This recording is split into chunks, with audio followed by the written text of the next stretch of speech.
Hello guys, welcome back. In this video, I'll be discussing the concept of recursion in detail. Let's come back to the outline for the content. I'll be discussing what is recursion, types of recursion, base conditions in recursion, importance of stack, usage and applications of recursion, as well as some advantages and disadvantages of the concept recursion. Let's come back to the main topic, recursion. What is recursion basically? Recursion is nothing but a function calling itself either directly or indirectly is said to be recursion. Let's quickly look with some sample code. Here we have a function. The return type of this function is void and the function name is sample, and we have few lines of code in it. Here the function sample is calling again the same function sample. So nothing but function is calling itself either directly or indirectly said to be recursion. So this is the concept of recursion with a small example. Let's quickly look at types of recursion. Recursion is of basically two types. The first one is calling directly. Here there is a function called first. The function first is calling again the same function first. This is the way of calling directly. When it comes to calling indirectly, here we have an example. The first function is calling another function called second. Again, the second function is calling another function called first. Okay, here first is calling the first, but with the help of the other function, it is called indirectly calling the same function. This is the indirect way of calling. Let's quickly look at some sample codes for these both methods. When it comes to direct, here we have a function called first. First is calling the same function first. This is a way of direct calling. When it comes to indirect, we have a function called first and there is a function called second. Here the first function is calling some other function called second. So when we come back to the second function here, in this second function, we are again calling some other function called first. I think but the function first is called with the help of second function again, right? So this is the way of indirect calling of recursion. Let's come back to the very important concept of base conditions in the concept of recursion. The condition where recursive function calling stops is called the base condition. Let's quickly look at some sample code here.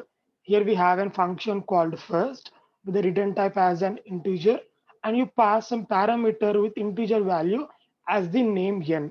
Here, if our n value is greater than 2, we are returning some value which is 1. And then in the next step, we iterate some first of n plus 3 and some other steps if we require. So here nothing but this n greater than 2 would be our base condition. Every function need to have a proper base condition. If our base condition is improper or if we don't have any base condition in our recursive function call, then comes about the stack overflow exception. I'll be discussing the concept of stack overflow exception in a minute or two. So now understand the importance of stack in the concept of recursion. Recursion basically uses the concept of stack. Stack follows the principle of last in, first out. There are two operations in stack. Basically, those are push as well as pop. Every time, whenever a function is called, you push that particular function into a stack. After the particular function is executed, you simply pop the particular function from a stack. So let's quickly look at some example. So this could be our stack. In stack, let's try to call some function called first. This first function calls some other function called second. Again, second calls some function called third. Third calls fourth, and fourth calls fifth. Like for example, after the execution of this particular fifth function, this will be popped from the stack. Similarly, after fourth execution, it is popped. Similarly, third, second, as well as first. All functions, whenever you push into the stack, after the execution of the particular function, all will be popped from the stack in a step-by-step format. Let's quickly look at some other example. Here we have some function main. In that main function, you're calling some other function called func. For this particular func, you're passing the value 4. And what is the value of func? You pass some value into it. If n greater than 0, you evaluate something. If not, you print something. Let's quickly look at this execution of this particular program step by step. So let me just quickly take a stack. Here first, our main function is pushed into the stack because main is the first function which is called. After main, if you observe, function of 4 is called. So function of 4 has been pushed into the stack. Now in that particular function, just try to replace the value of n with the value 4. So in place of n, whatever might be the value, it would be replaced with the value 4. So now the value 4 is being passed to it. Now in that particular condition, you could say it has some base condition or some other condition, the value 4 greater than 0. So what you are doing, you're calling function of 4 by 2. 4 by 2, when you evaluate, the value would be 2. Now you call some other function, which is function of 2, that would be pushed into the stack. And then from here on, directly evaluate the particular function. It would be function of 2. Again, just replace the value n with the value 2. 2 would be greater than 0, obviously. And you evaluate function of 2 by 2. Here 2 by 2 would be the value 1. So then you call the function 1, you push the value to the stack, and next calculate the value function of 1. So again the value 1 replaced in place of n. Obviously 1 is also greater than 0, and you evaluate function of 1 by 2. Function of 1 by 2 would throw the value 0. So next function of 0 would be called. So you push the value function of 0 to the stack and then evaluate function of 0. Here now if you observe, function of 0, just replace the value of n with zeros. 0 greater than 0, the condition is failed here. So we will not be executing function of 0 by 2 as the basic if condition itself is failed. Now after this if condition, there are few other steps like printf. Now let's try to print something called the value n. Here n is our value 0, so print the value 0. So let's take some output and add value 0 to that. After this, if you observe, the entire function of 0 has been evaluated or executed. So I can just simply remove this function and I can pop it from the stack. So function of 0 has been popped from the stack. Now when you come back to function of 0, it is done. So when we come back to function of 1, there is some other printf call printing the value 1. Here n value would be 1. So you print the value 1. Simply add the value 1 to your output. Done. So function of 1 is also done. So simply remove this function and pop this particular function from this stack. Now if you observe, in function of 2, when you come back, you print the value 2 here.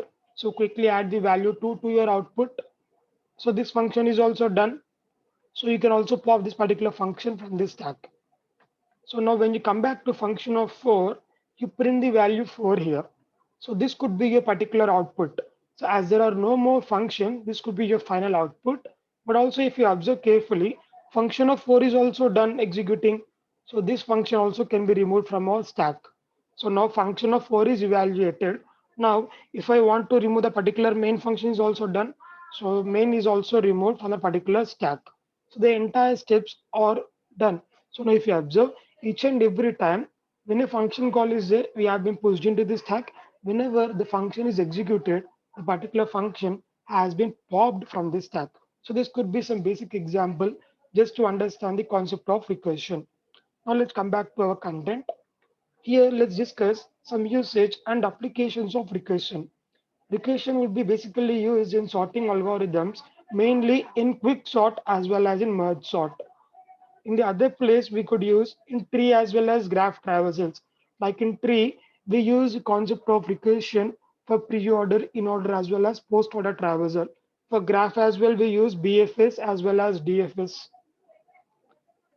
Next, we'll be discussing this concept of recursion, mostly of the concepts of data structures. Also, the application would be the Tower of Hanai, where we'll be evaluating that. Some basic examples like factorial, Fibonacci series would be also taken with the help of recursion as well. Now let's discuss the advantages and disadvantages of the concept of recursion. Let's come back to advantages first. It would be easy to write the code, also helps in solving major data structure problems. Length of code would be reduced when you go with the logic of recursive. When it comes to disadvantages, it would be very slow than compared with a non-recursive function.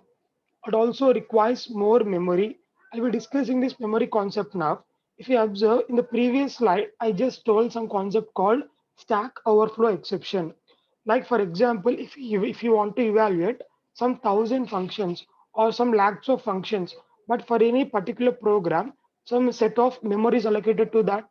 So, like if you keep on calling the functions again and again until the memory is reached, you could not call the next function.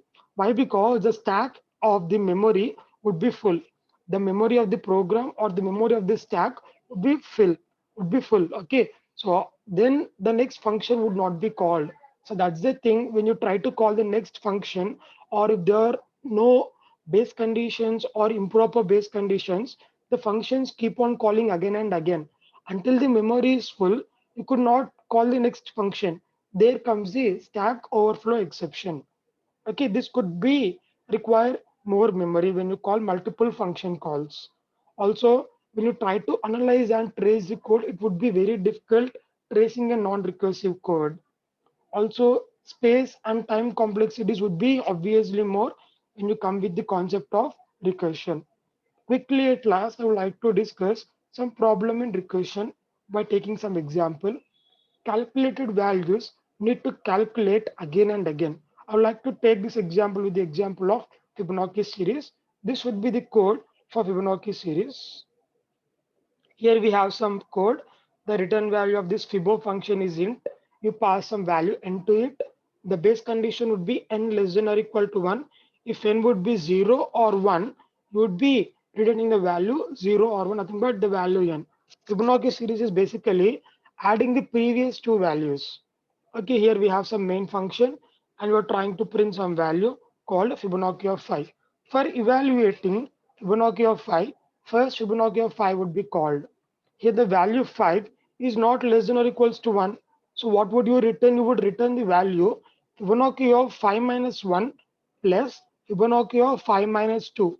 Nothing but 4 and 3 would be evaluated. For evaluating 4, you require again 3 and 2. So first for 4, you evaluate 3 and then you evaluate 2. So first let's evaluate 3.